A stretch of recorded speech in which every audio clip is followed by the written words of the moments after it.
Assalamualaikum warahmatullahi wabarakatuh. Perkenalkan, saya Arif Suprapto, peserta Latsar CPNS Kementerian Agama tahun 2025, Angkatan 18, kelompok 4 yang diselenggarakan oleh Balai Diklat Keagamaan Medan.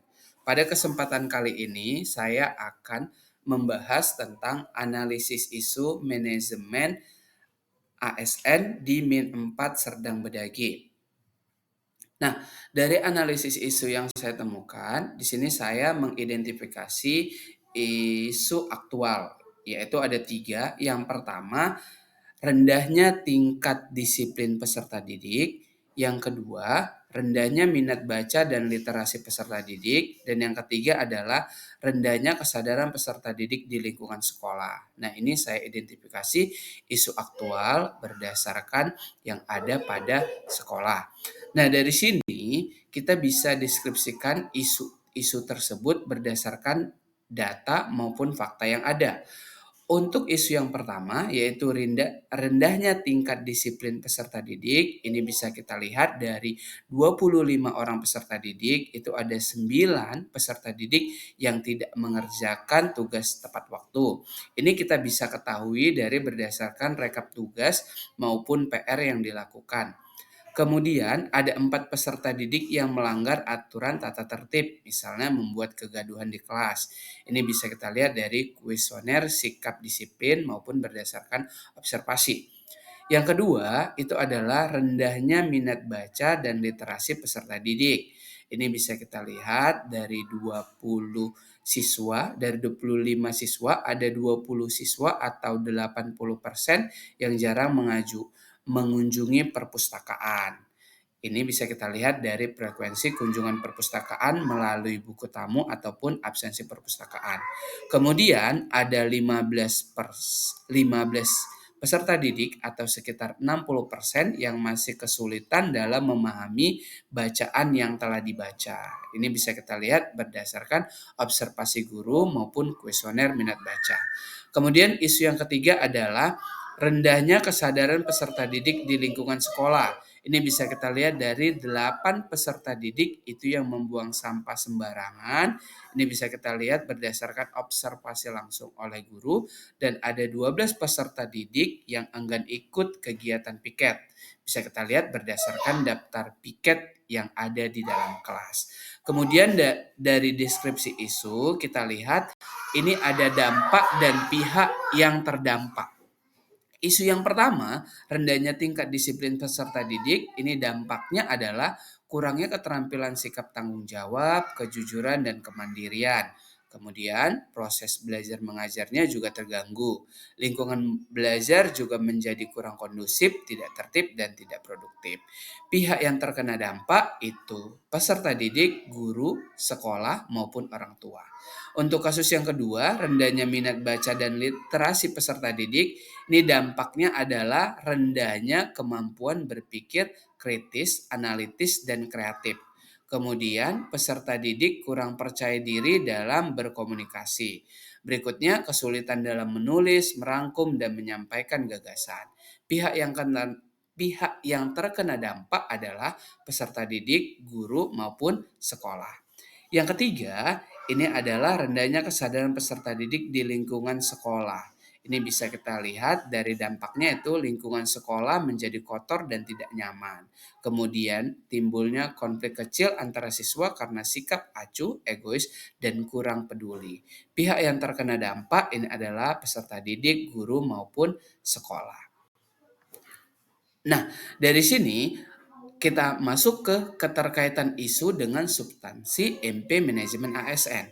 Untuk isu yang pertama, rendahnya tingkat disiplin peserta didik ini berkaitan dengan manajemen kinerja ASN dan disiplin. Berarti guru itu perlu sebagai teladan untuk siswa, yaitu memberi contoh nyata bagi siswa. Kemudian yang kedua, rendahnya minat baca dan literasi peserta didik ini berkaitan dengan manajemen pengembangan kompetensi. Sedangkan isu yang ketiga, rendahnya kesadaran peserta didik di lingkungan sekolah ini berkaitan dengan manajemen dan perilaku dan etika. Berikutnya, dari ketiga analisis ini kita perlu melakukan analisis melalui teknik. Jadi saya menggunakan 3 teknik. Teknik yang pertama adalah analisis isu menggunakan APKL. Isu APKL ini adalah untuk memprioritaskan masalah berdasarkan kriteria aktual, problematik, kalayak, dan layak. Nah, untuk isu yang pertama, yaitu rendahnya tingkat disiplin peserta didik, ini skornya ada 17. Kemudian untuk kasus yang kedua, rendahnya minat baca dan literasi peserta didik, ini total skornya ada 19.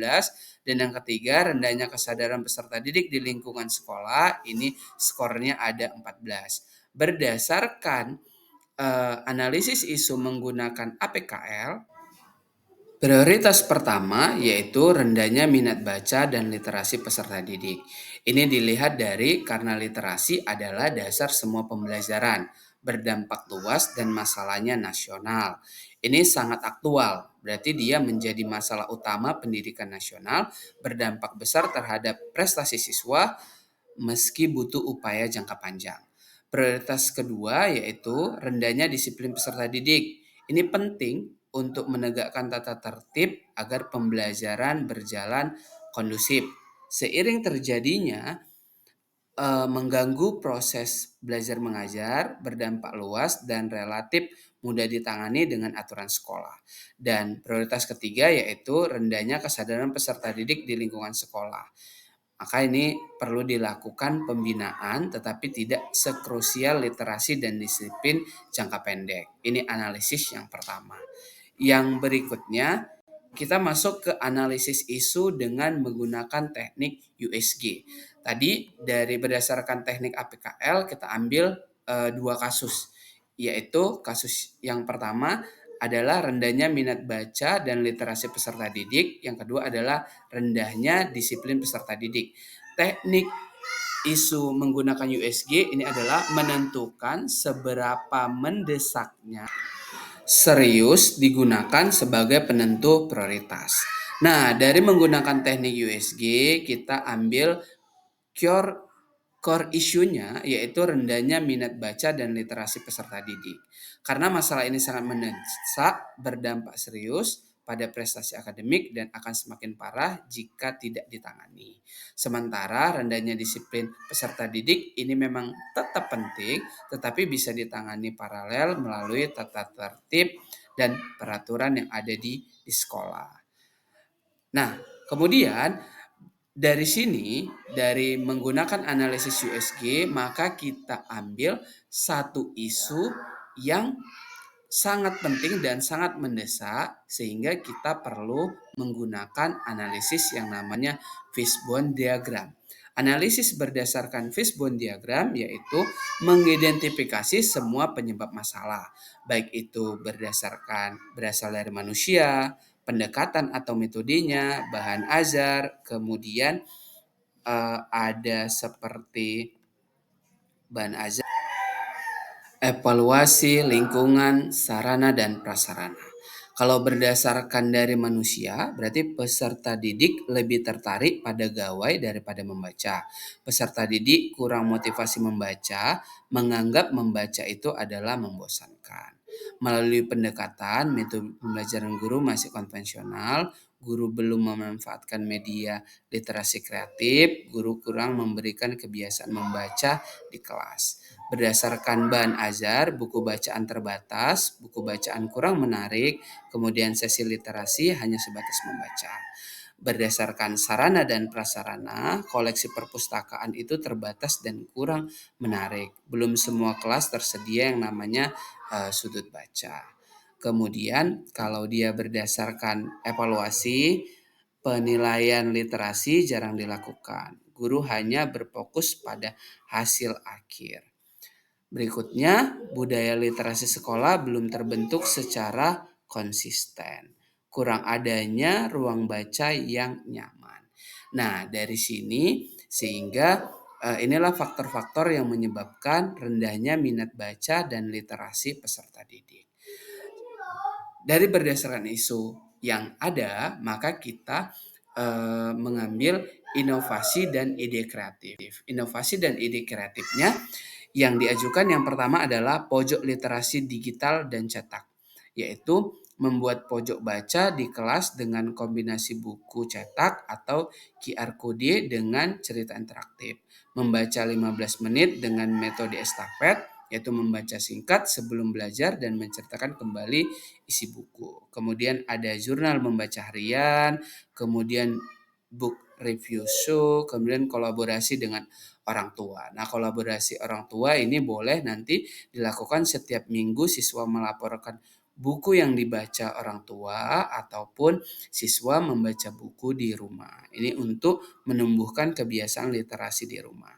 Kemudian integrasi literasi dalam MAPEL atau mata pelajaran yang lain seperti IPA, IPS, PPKN, matematika, yaitu menyiapkan bacaan singkat atau artikel terkait topik pelajaran.